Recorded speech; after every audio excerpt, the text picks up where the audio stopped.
Hello, everyone. Thank you for checking out this special episode of Really Dicey. This is Manny, and I'm here with John Houlihan. You're the line editor at Act Like Cthulhu, and I am really surprised. That you write so much on the side. I know previously we talked about a collection of science fiction stories that you put together some time ago. Um, Yeah, the Constellation of Alarian. That was, I think, end of 2021, something like that. Yeah, that was yeah, and a nice little diversion into the sci-fi genre, and I was very happy. Actually, it was nominated for a BSFA award, British Science Fiction Award, which was nice. It was just lovely to. I didn't win, but it was lovely to be nominated. So yeah, that was an intriguing foray into sci-fi, which as well as Cthulhu and fantasy is my one of my favourite things. today we're going to talk about the third book in your series about the hero hopefully I'm saying this right. My French is horrible. Gaston Dubois Yeah, in the Gaston. Mon Dieu Cthulhu book series, and this is book 3, Shadow of the Serpent. So let's start at the beginning. What are these books about?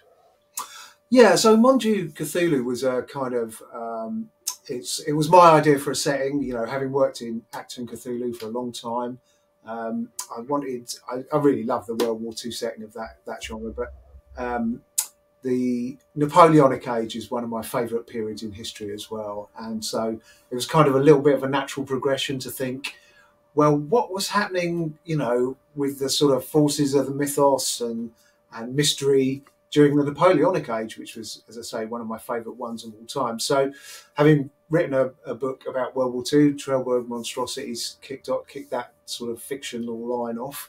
My next foray was a little bit called The Crystal Void, which was the sort of first adventure of Gaston Dubois in the Napoleonic age, and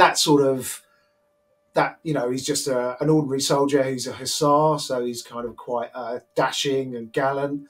Perhaps not the brightest tool in the box, shall we say? But he's very courageous and lives the hussar's lifestyle to the absolute max. He's got one of the heroes. His heroes is Lasalle, who is a really dashing Napoleonic general, and he meets a lovely lady called Odette and falls in love immediately, but she's kidnapped by a Portuguese nobleman who has, shall we say, dealings with the mythos, and he's joined.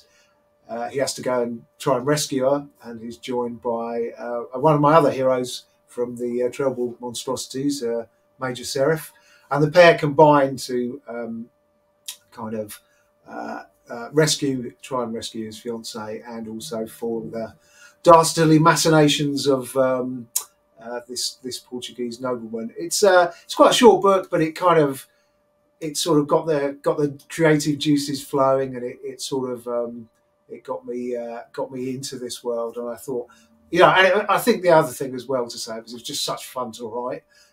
Sometimes writing can be a real slog. It's just you in the room, a blank page, and everything. But this one just seemed to flow naturally, the Crystal Void, and it sort of sparked my imagination to do a couple of more adventures set in that universe.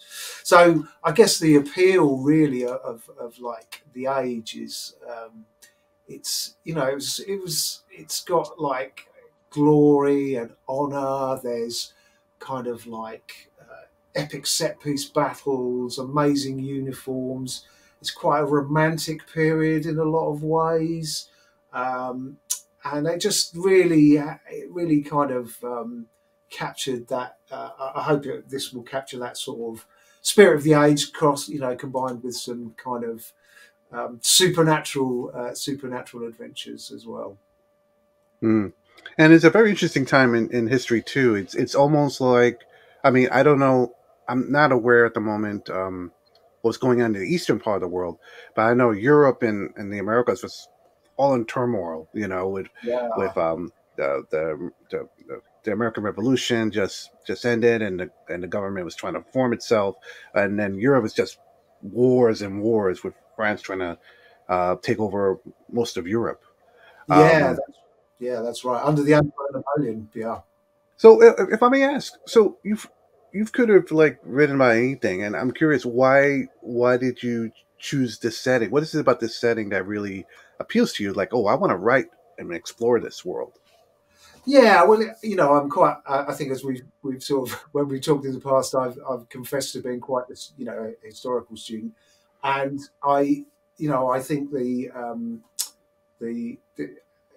there's a lot of things about this particular age that really appeal to me. There's, this world in turmoil as all the countries of Europe try and react to what Napoleon's doing, and he sees himself as a civilizing, agent to kind of restore the glory and honor of France and stuff. But I think there's the epic battles, as I was saying. There's the incredible uniforms and the look of like the soldiers and the combatants in that. I think there's a certain romanticism to it as well. I think when I look at the sort of films and shows that influenced me and I really enjoy, it's things like Richard Sharp, Bernard Cornwell's excellent historical novel series. There's The Duelists, Ridley Scott's amazing film, which has always been one of my favourites. There's a great movie about Waterloo itself, which was produced in the 70s and used half the Russian army as its extras, which was an amazing inspiration. And also things like Flashman, the Flashman series by George MacDonald Fraser, Hornblower. So there was all these kind of things that I'd loved, and I thought, well, perhaps I could combine my sort of that sort of love of that sort of stuff with a new setting. I think also because it hasn't really been explored so much in fantastic fiction. There's plenty of historical novel series for sure, but I think I just thought it would be a great great backdrop to set a new universe against, basically. So I've noticed that you brought the Cthulhu's mythos also into these works. What was it about it that intrigued you to add to it? Because I know I've done it already with the Act of Cthulhu line, so I'm curious. What was your creative process behind it? Yeah, well, I think again, probably when it originally sprang out, I was writing Cthulhu mythos fiction, and I thought that would be a great backdrop to it. It gives you a lot of the Cthulhu mythos and that and the whole kind of genre, cosmic horror genre. It does give you a kind of ready-made bunch of antagonists, some nefarious cults. I mean, it's a setting that's all really always appealed to me. With this series, kind of, I've been working on a different kind of meta story too. So it is part. It's not quite Lovecraft's mythos. I'd say it's more like Robert E. Howard's mythos. So, there are of course dangerous cults working, against humanity and all that kind of thing. But again, I've always been on the sort of more positive Conan side of things, where mankind can fight back against these forces of darkness, as I've termed them in the thing. I mean, the meta story that goes behind Mon Dieu Cthulhu is starting to be developed in Shadow of the Serpent. You get your first sort of glimpses of the sort of forces that are fueling the wars of the Napoleonic age. And we talked a little bit just before the interview about not giving away too much, but Napoleon's men went on an expedition to Egypt early in his career, and the sort of meta story starts back on that expedition, where some incautious of Napoleon's army wake something up that they shouldn't, and that is what slowly starts to seep into the wars in Europe. I mean, you can look at the title perhaps and sort of make a few guesses about that, but things will slowly be revealed in Shadow of the Serpent. And I'm already actually, just because of the way scheduling's worked, I'm already quite deep, I'd say about 50% into the sequel as well, which will be called Keeper of the Hidden Flame, which will continue the story and kind of reveal more about the sort of big story surrounding that, and also give the hero Gaston Dubois a new purpose, shall we say, a new backing and a new purpose to kind of truly begin his fight against the mythos. And just to emphasize to anyone watching this, Shadow of the Serpent is not a trilogy. Mon Dieu Cthulhu is not a trilogy. There's a fourth book coming out in 2025. Plan to so Yeah. far, at least. Yeah, And so on. well, I hope so. I mean, hopefully, the writing schedule's going well. So, and it's been quite fun to write the next one as well. And there's reasonably big revelations in this book, but it's sort of the start of a kind of journey. I'm putting the central character on. He's the narrator, Gaston Dubois, but there are a few recurring characters like Major Serif, and there's a particularly beautiful and daring British agent that called Mademoiselle Brockenhurst that Dubois gets involved with as well, and various other historical figures make an appearances. But yeah, it's the start of Dubois' journey into something I've sort of codenamed the eternal struggle, which is mankind's fight against the forces of mythos and darkness in the Napoleonic Wars, and that's going to be the grand theme which powers the whole fiction, this particular series of the fiction line. So yes, that's where we started and where we're going on this one, I think. So let's talk a little bit about Gaston Dubois, the character. For anyone hearing about this for the first time, is he based on anyone in history? What's his journey like in the books? What are his goals so far? Yeah, I mean, he starts out as just a simple hussar. His background is from the Ardennes, which is sort of on the borders of France and Belgium. So he grew up as a very keen horseman. He's absolutely loves his horses, devoted to his pair of horses, Eleanor and Rosalind. And he's a big believer he loves Napoleon, firm believer in the emperor. And when he starts on this journey, he's just a normal soldier who fights his battles and lives day to day as a hussar, albeit with notions of winning glory and honor and promotion. His big hero is, as I said, Lasalle, who's one of the hussar general, a very flamboyant and daring cavalry commander, and Dubois sort of aspires to be him. And but then during the first book, the Crystal Void, which I can show you exclusively here, has now got a paperback edition, which has just arrived. There's the proof copy. It's only ever been available in ebook before, but now there's a paper version.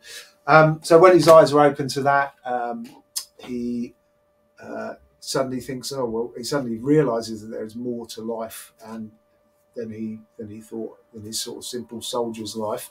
The story continues in Feast of the Dead, which is another paperback edition, which has been available for a little while now, and that sort of is his first independent command. So he's sent off into the Spanish interior in search of plunder and supplies, and he encounters a few things there that that further open his eyes to the sort of the dark forces shaping mankind.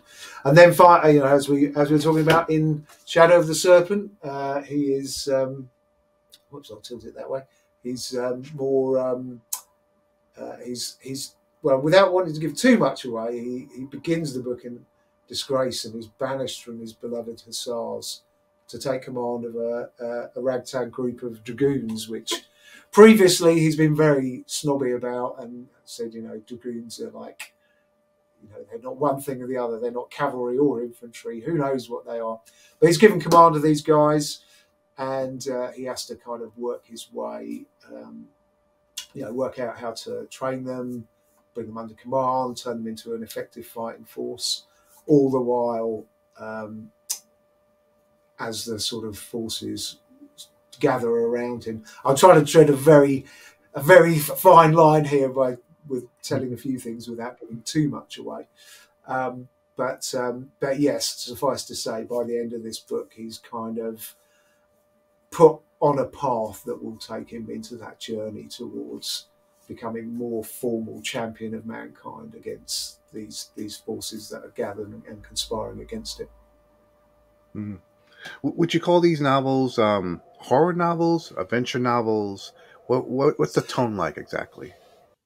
It's funny, yeah. It's funny. One of the things that has been really hard to do is categorize them, because they kind of cross over a few things. They're certainly historical fiction. They're certainly um, action and adventure.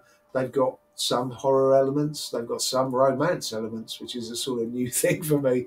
But I would say they're sort of action and adventure. Stirring kind of adventure sort of stuff with some cosmic horror and historical fantasy influences thrown in. But it's quite a hard, particularly when you're trying to pick which category to put them in on Amazon and stuff like that. It's quite hard to kind of think. But I guess they're a crossover of a few different genres to try and make something new, really. At least when I was taught European history in school, I have noticed that this part of history, especially in Europe, tends to be skimmed over. We usually tend to focus, especially in America, we focus more on the Revolutionary War and then the War of 1812. For Mm. those maybe becoming slowly acquainted with what happened with the rest of the world during this time, what are some fascinating things about this war that Mm. fascinates you? Well, I think that's one thing that is really fascinating about is the character of Napoleon himself. Being brought up in Britain, he was always the Corsican ogre. This tyrant who the British helped defeat at Waterloo. Well, if you actually do go and look in the history, it's a little bit more complicated than that. And he himself brought in some incredible things like the Napoleonic Code of Laws, which form the basis of like many legal systems nowadays. And he wasn't just a simple, dictator who wanted to rule everywhere. I think he's quite a complex and always fascinating character in a way. I mean, I suppose the World War II analog is Hitler, but he's obviously a vastly different character to Hitler in terms of his aims, ambitions. You can see quite a lot of. He's very. It came on the back of the French rose after the back of the French Revolution, which overthrew. The monarchy and still a sort of medieval feudal kind of existence. So in some ways, the ideals of the revolution, liberty, equality, fraternity, are very sort of noble aims, I think. And actually, if you look at, I mean, he was a conqueror too, but he kind of felt that France was threatened by all these external forces. I think he would see that the old powers of monarchy in Austria and Germany and Britain were reactionary to the sort of aims of the French Revolution. So, it's a kind of that. I think he's always been a very fascinating figure, and it was quite interesting to see him pop up again this year. Of course, in Ridley Scott's movie. I've got to say, I wasn't a big fan. I thought it was pretty. I mean, turning it into a romance story just didn't really work for me. As always, it was glorious to look at. He's one of my favourite directors, Ridley Scott, but I just don't think that did the Napoleonic story justice. Maybe the new kind of director's cut, which is out, I think soon. I might have to rewatch that, and maybe that will be a bit more of a complete picture. But yeah, I think Napoleon's a fascinating character, and I think the one of the interesting things for me is the struggle between a revolutionary France and a kind of entrenched monarchical Europe that ganged up on him essentially to put a stop to that completely and restore the monarchy in France. So there is this time of revolution as well, which I think is always a fascinating period in history to have a look at. Hmm. And just to be clear, Gaston Dubois, does the first three novels have him take place in France during this time? Does he go around Europe? Well, they actually the first three are all based on the Peninsular War, so in Spain basically, which was the second front opened up to kind of Napoleon called it his Spanish ulcer because the British were coming in through Portugal, um, and while he was trying to fight wars on other fronts, they were making trouble for him in Spain, and Spain was again a very interesting country. It's a story I know quite a lot about. It's quite a seminal one in sort of British history because we see the emergence of Arthur Wellesley, the Duke of Wellington, who after the British are kind of beaten back and forth for a few years, once Wellington takes control of things, then the French are sort of back on the march. We're not quite there in Mon Dieu Cthulhu. We're in 1811 in Mon Dieu Cthulhu, so the country is still in tumult. Wellington hasn't won his decisive victories yet, but as the series progresses, we will be moving through the Peninsular War and also to various other locations within the historical setting. I definitely want to do something about Napoleon's invasion of Russia, which I think is an incredible story, where he brought this vast army in and pushed the Russians all the way back to Moscow, which was set on fire. We're not sure if that was Napoleon's men or not. And then a horrendous, horrible retreat all the way back to the borders of friendly territory in Poland, where, basically Napoleon lost the cream of his army, basically. So there's that. And then, of course, ultimately, all roads lead to Waterloo in Napoleonic fiction. But we'll be, this being a bit more historical fantasy, we'll be visiting various locations throughout the wars of the Napoleonic age. So and perhaps some otherworldly ones as well. So yeah, and there's Egypt, of course, also a key country at this time. So there'll be quite a cosmopolitan flavour to it, I think. So I heard rumors that there might be a role-playing game based on Mon Dieu Cthulhu. What can you share so far? Well, absolutely, yeah. As well as being a writer, I'm a game designer at heart as well, and I've always seen a lovely crossover between those two media. So yeah, I think a Mon Dieu Cthulhu RPG is definitely on the cards. I've started doing some preliminary groundwork on it. RPGs, of course, take quite a while to develop, but I'll be once Shadow of the Serpent's out and released, and people are reading it and hopefully loving it. I will be starting work in the background on. I've got some background stuff done already, but yeah, doing an RPG based on the Mon Dieu Cthulhu universe. Now the meta story is in place. That's always a good first step, so you can kind of know what's going on. It will probably be reasonably rules light, fairly narrative heavy. I've got some ideas around, I think, a sort of a system where people trade quips and insults and all that, as well as crossing sabers with each other, would be quite an interesting development. And there'll be a few other things as well I want to throw into the mix, but that's where my sort of ideas are at the moment. But yeah, it's very early stages, but there's some definite progress, and I've talked to a few fellow writers as well, a few RPG veterans who've agreed to come on board when the full thing, kicks off in earnest. And do you see this coming under Modifius's banner, or do you see this as an independent? I think so. Yeah, I think there will definitely be a 2D20 version. There might be a slightly. I'm not quite sure yet. There might be a generic rules version as well, using one of the sort of generic systems, or I might even try and develop one of my own as a challenge. Be an interesting one that will. But yeah, I'm not quite sure. But I think there should be both, really.